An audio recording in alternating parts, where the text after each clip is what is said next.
I would love it. Brandon actually is in Greece right now, so he wasn't able to join us, but he said he just saw you, he said, a few Yes, weeks yes, ago. yes. Now, he So was very generous. He attended an event that we hosted. It was the first annual volunteer recognition dinner event across 12 sports. And he was very generous. He got us a Carson Wentz jersey that we raffled off and raised some money. And I was the point person on the event and the MC for the night. Oh, that's great. Yeah, so he told me he definitely wants to watch the recording. He's excited about seeing you get going here. So, okay. Yeah, just a quick introduction, and then you could just jump right in. That would be great. Sure, sure. So, hi, my name is Anne. And Ruben and I. All right, and so, all right, ready? We're ready to roll. You know what? I'm going to cheat and make sure okay. Hi, my name is Anne Zaprazny, and I'm excited to be here with you today. I am a certified mental game coach, the founder of a company called Great Sports Minds, and a trainer for the Positive Coaching Alliance. I became a trainer for the Positive Coaching Alliance because our mission, the mission of the Positive Coaching Alliance, better people, better athletes, aligns so well with what I do for a living. And I'm sure better people, better athletes resonates with you. I was a three-sport athlete in high school, had the opportunity to play basketball and run track at the University of Delaware. And when I came out of school, I went the corporate route, but always had my hand in coaching at the youth, high school, and AAU levels. So I'm particularly passionate about this next session, filling the emotional tank, because the tools we'll discuss in this section can make you a better coach, a better parent, and a better boss. Specifically, I can share one tool that I have been using in my house and on the playing field is the if-then statement. And that seems so simple, but it really is, if you do X, then Y will occur. So for when I coach basketball, if you box out, we have a better chance of rebounding. At home, you know, if you get your chores done, we'll go out and do X.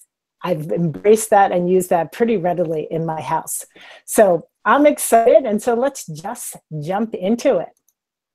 So Maya Angelou, one of my favorite people, really influential in American culture. I'm looking for a volunteer. Kelly, can you read this quote for us? Sure. It says, I've learned that people will forget what you said, people will forget what you did, but people will never forget how you made them feel. You know what? So think about that. People will never forget how you made them feel. Does anybody have an example of a coach that embodies this statement? Ruben, you ever have a coach that embodied this statement? Good or bad? Definitely. I had a few. The one that came to mind first was my college volleyball coach. On a roster of 13 players in terms of talent, ability, height, strength, speed, I was number 13 across the board. and yet Coach Fred Sturm had a way of making me feel important, valued, and welcome, and that I belong there. So I'll never forget the way he made me feel. Terrific. Thank you for sharing. My 13-year-old daughter just had that same exact experience on her 7th grade volleyball team. And we don't have a feeder program. So in our town, this coach takes players who've never played and turns them into volleyball players, plays everybody on the roster. And I was in awe, actually. And I sent the coach a note and copied the athletic director. And the coach said, I get one of these once every 10 years. And I'm like, you're the first coach I've ever seen execute like you just did. So people will never forget how you feel. So thanks so much for sharing that. So let's talk a little bit about filling the emotional tank. And again, I want to create this scenario. Have you ever coached a team that really underperformed? just underperformed. What was the mood like? What was the culture like? What was it like at practice? So the first question, have you ever had a team that you coached that underperformed? Kelly? Yes. Yes, I have. Oh, you both have. All right. So Kelly, tell me a little bit about what was the mood like on that team? What are the characteristics of that team? It was not a good mood walking into it. There were a couple key players that were probably the most talented players that had the worst attitudes, and they were upperclassmen, and they put down the kids a lot. They would constantly be making snarky remarks if a drill was getting messed up by a player dropping a ball. They made the freshmen carry all the equipment, and they weren't nice about it. And I walked in as an assistant coach, not knowing that this was what the team was like. And it really wasn't fun. It took a while for us to kind of turn that around a little bit. So how would you describe the overall emotional tank of that team? It was empty. I mean, my tank was empty at the end of the first week of practice. I thought, oh, this is terrible. And I was a young enough coach that I didn't realize I could do anything about it. I just kind of thought, well, this is how it is here, and I just have to deal with it. So it was tough. Okay. Great example, right? So generally, teams that have an empty emotional tank, or athletes that have an empty emotional tank, they have poor attitudes, they're difficult to coach, they're pessimistic, they give up easily. So I'm hoping each of you have had the opposite opportunity with teams that you've coached. Have either of you ever coached a team that just excelled and really played like a well-oiled machine? Yes. Ruben, yes. Tell me a little bit about that. What did that look like? Oh, well, players always looked at the bright side. Instead of being pessimistic, they were optimistic. We're going to find a way to make this productive. We're going to find a way to compete. People were selfless and made sacrifices for the good of the whole team. They accepted their roles, and it was a joy to be with them. Right. So when we have a team that has a full emotional tank, we have athletes that have a full emotional tank, right? They're optimistic, they're better to deal with, they're more coachable, right? So we know the benefits of having athletes who have full emotional tanks. The question is, how do we consistently do this? So let's talk a little bit about how do we do this? So I want to have some fun with this. And so I need a volunteer, and I'm going to mix it up a little. I'm looking for someone to be a goalie, a soccer goalie. I'll be a goalie. Ruben, you'll be, all right. And so Ruben and I will be the coaches with our expanded universe of participants today. So Kelly, I'm going to come down, I'm going to attempt to score, and you know what? I'm going to score. And for Ruben and the other coaches in the room, what I want us to do is I want to drain Kelly's tank. Clearly let Kelly know we're disappointed. So Kelly, are you ready? You got your hand up? You're ready to be the goalie? I'm in goal. All right, here I come. 3, 2, 1, fake, shot and goal, clears here, and we score! How could you miss that? That was, it was right at you. What's wrong with you? What were you thinking? Kelly, did you even think about moving your feet at all? How about jumping a little bit? All right. Nice play, Kelly. Nice play. Good try, Kelly. Try doesn't work in the game. All right. This time, really what I want us to do, same thing, but I want us to fill Kelly's tank. Let her know that, you know what, we acknowledge the effort and nobody's perfect. All right, you get your hands up, Kelly. Here it comes. I'm dribbling in. A little bit of a head fake. Boom! Score. Low corner. Woo! Shake it off, Kelly. We'll get the next one. Lots of game left. We can still do this. You got the next one. Good movement, Kelly. Good job. Good effort. We got the next one. Nice job. Nice job. Don't worry about it. Shake it off. Let it go. Let it go. All right. 90% of all communication is nonverbal communication. And so I want to do this one more time. And Kelly, we're going to miss it. And we're not going to talk. You're going to look over at the coach for some reinforcement, and we're going to let you know how we feel about it, right? 3, 2, 1, shot, score!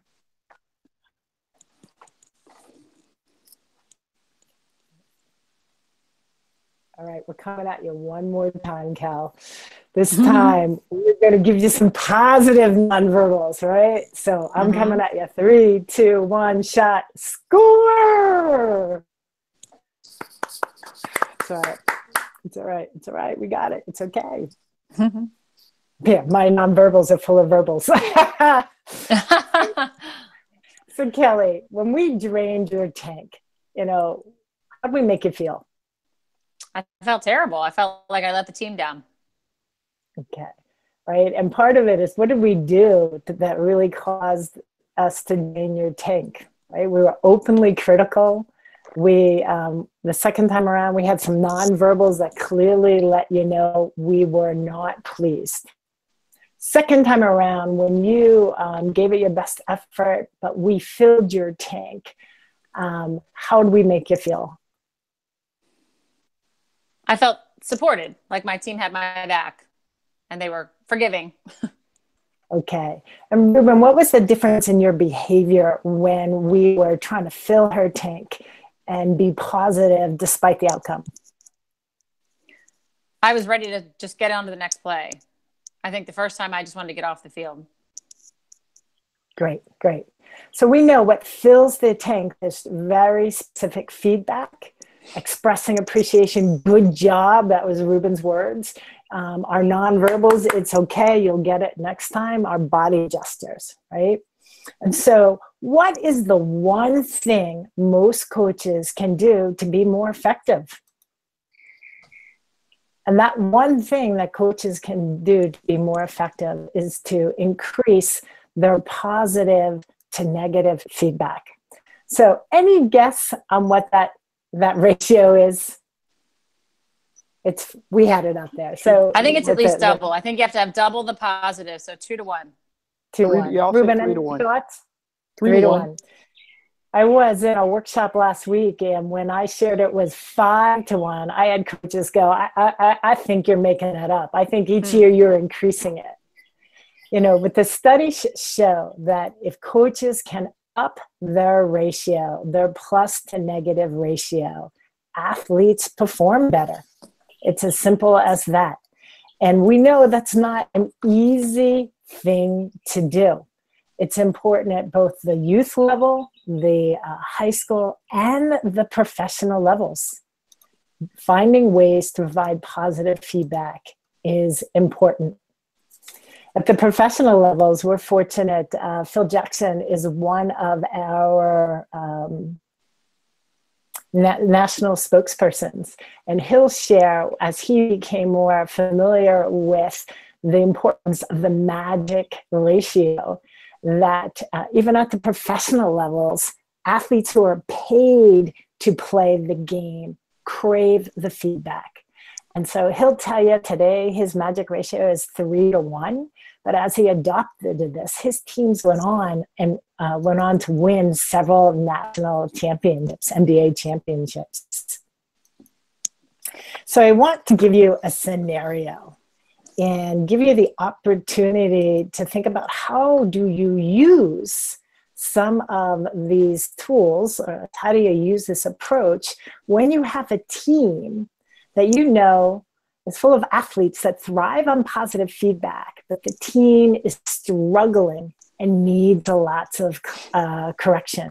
So how, as a double goal coach, do you give them feedback, but without discouraging them?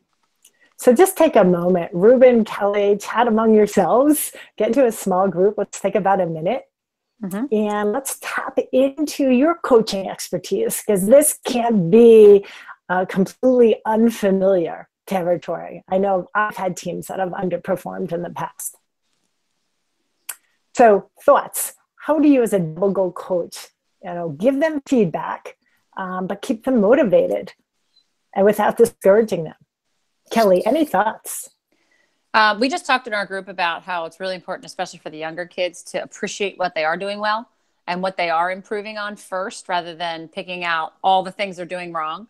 And maybe just take a look at the one skill of the day that you were trying to teach the kids, and maybe just give them some feedback on that one skill, and kind of let the other skills that they're not getting or the things they're making mistakes on, just let them go for now and just focus on the one thing.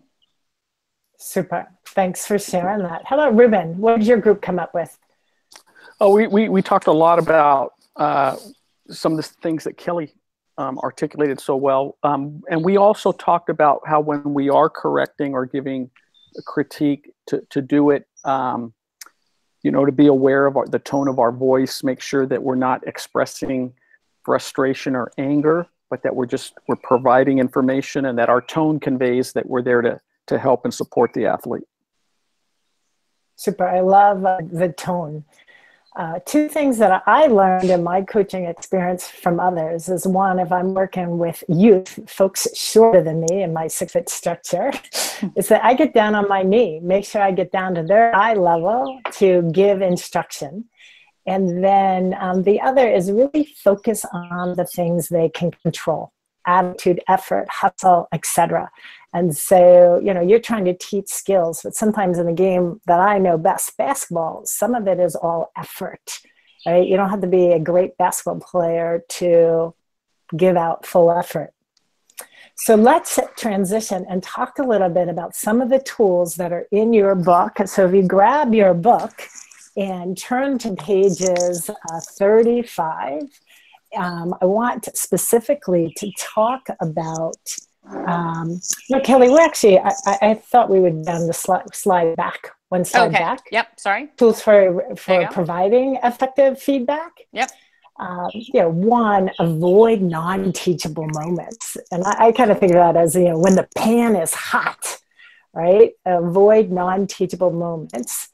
Athletes know when they make mistakes. Give them time and space.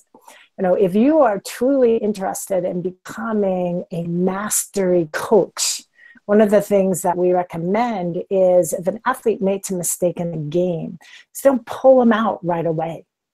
Let 2 or 3 plays pass, then bring them out, so that athlete doesn't feel the sting of the mistake and being pulled out from the game. Criticize in private, ask permission. I want to share, the ask permission is also a technique you use with athletes, you use at home and in business. And the language I've always used is, I have an observation, may I share it? And then you get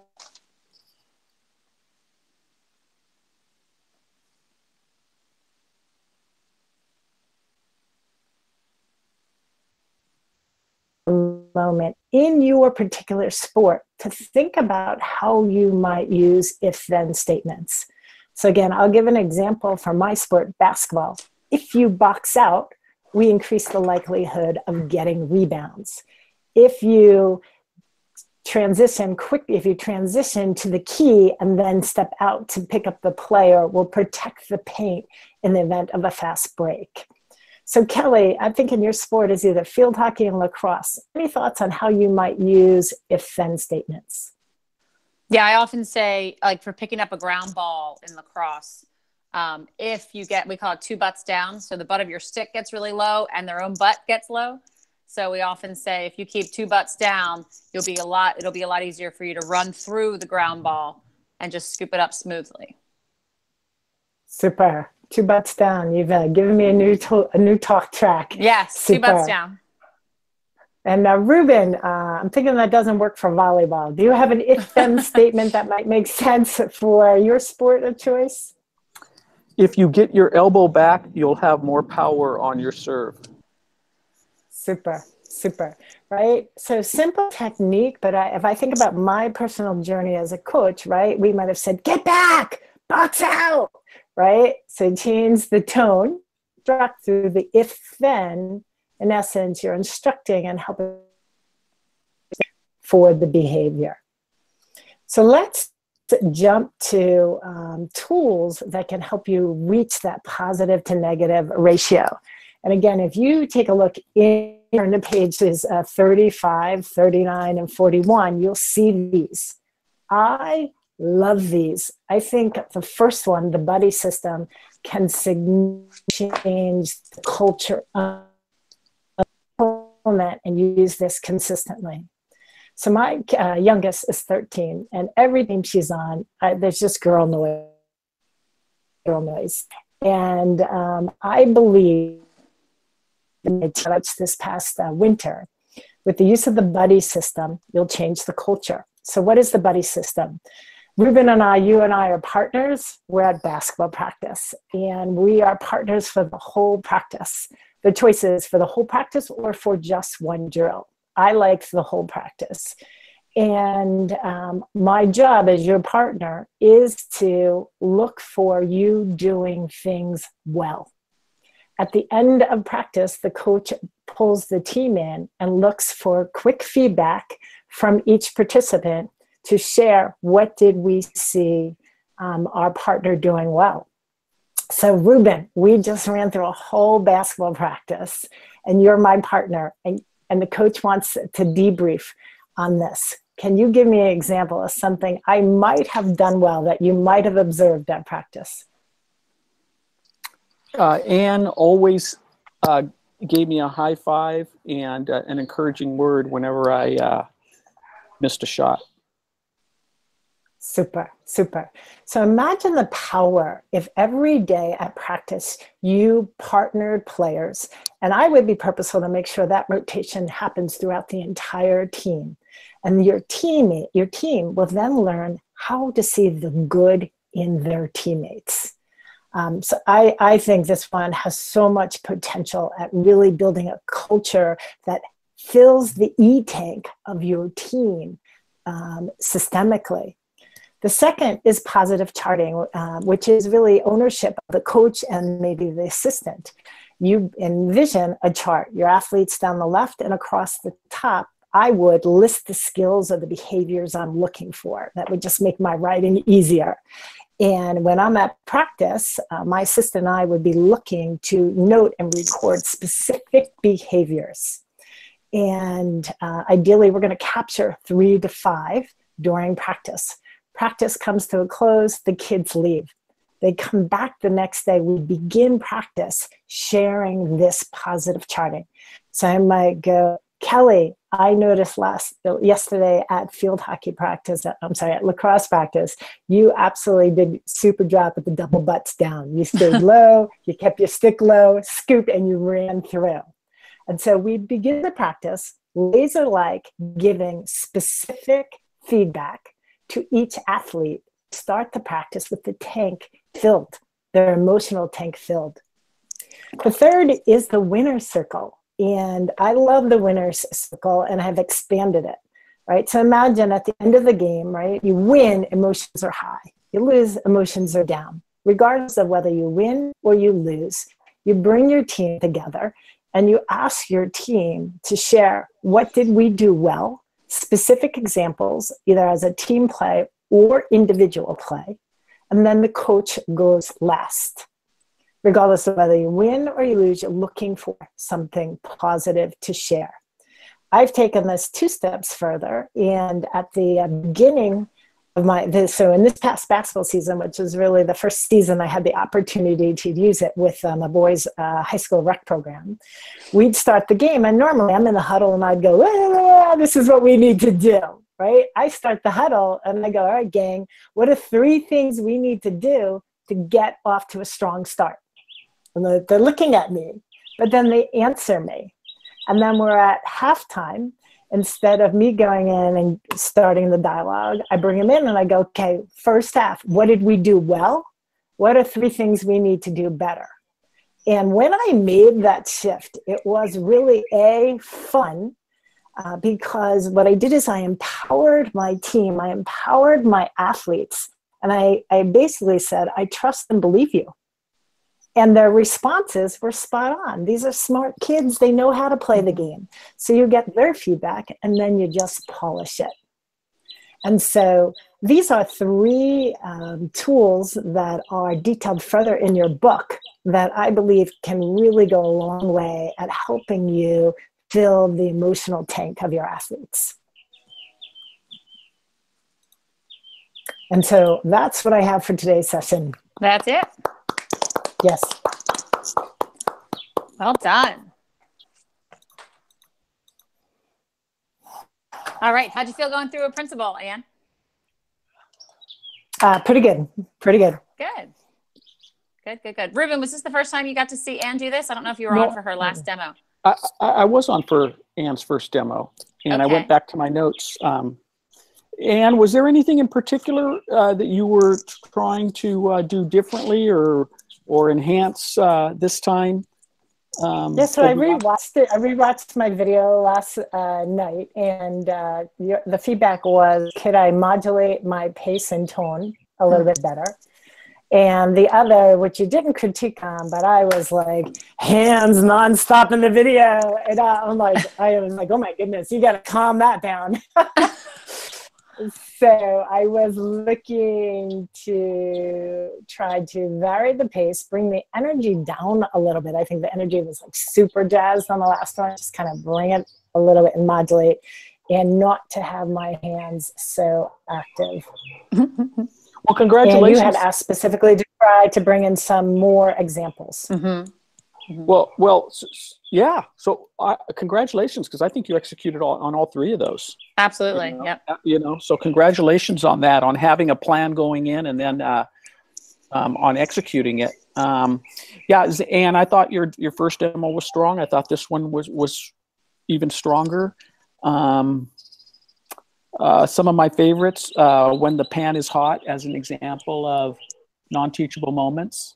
I think you want to let that pan cool off before you pick it up, unless the hot plate holder is right there. But no, I got the analogy, and you know, the example you gave us at the end, that we actually call that ask rather than tell, and I think it is in the. I don't have my book with me right here, but I think it is one of the tools in the book. It is. It is. Because what you're doing is you're asking rather than telling in two different situations. You gave concrete examples of how you're using that tool. So it'd be nice if you could connect the PCA name to the of the tool with your great explanation. Okay. So one thing, the PCA, we say better athletes, better people. Athletes, better people. I said it backwards. You know, it's not a huge deal. Yeah. No, I looked it up before to make sure I had it right. And I'm like, oh, it's better athletes, better people. And then I delivered it backwards. Yeah. Okay. So good. Okay. So you got that. And then the one other thing before I turn it back over to Kelly, I learned this from Kelly. When I get to the slide with the three tools, winner circle, positive charting, and the other one, I no longer explain those tools to the group. I learned this from Kelly. I say, okay, when I say go, we're going to get in groups of three. Each of you is going to take one of these three tools. You're going to read about it. I'm going to give you a minute and a half to read about it. You might not read the whole section, but read for a minute and a half. And then I'm going to give you a signal. And the second part is you're going to take turns explaining the tool you read about to your fellow coaches. And again, in terms of Anne switching things up and changing the channel, it's just a different way for them to learn the tools. Does that make sense? So something you can consider, and whether you do it there or whether you do it somewhere else, it's just another change the channel tool you have.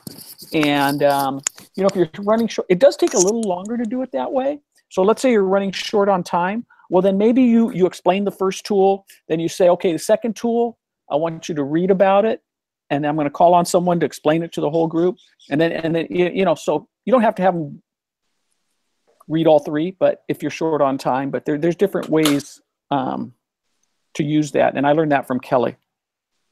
Yep, I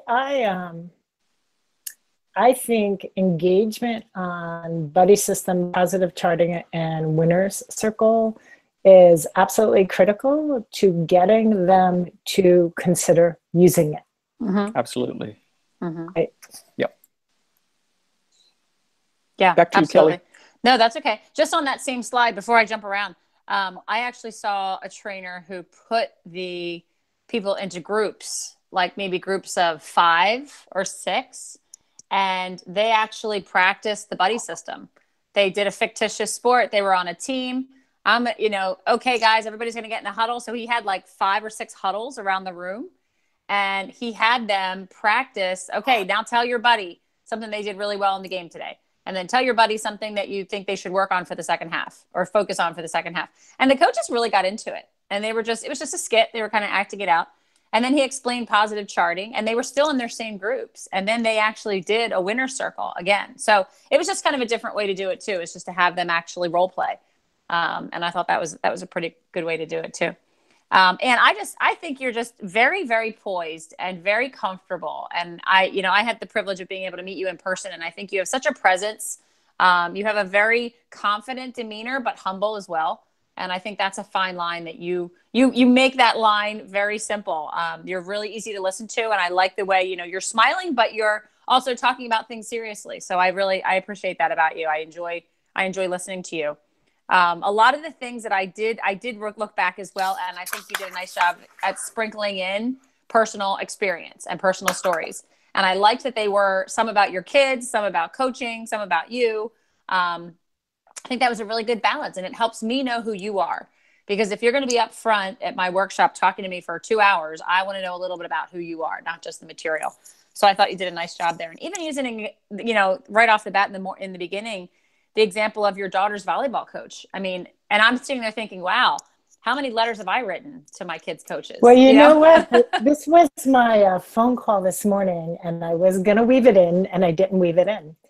So I have a 15-year-old client who is on a development soccer, DA, a development academy soccer program, really, right. High level.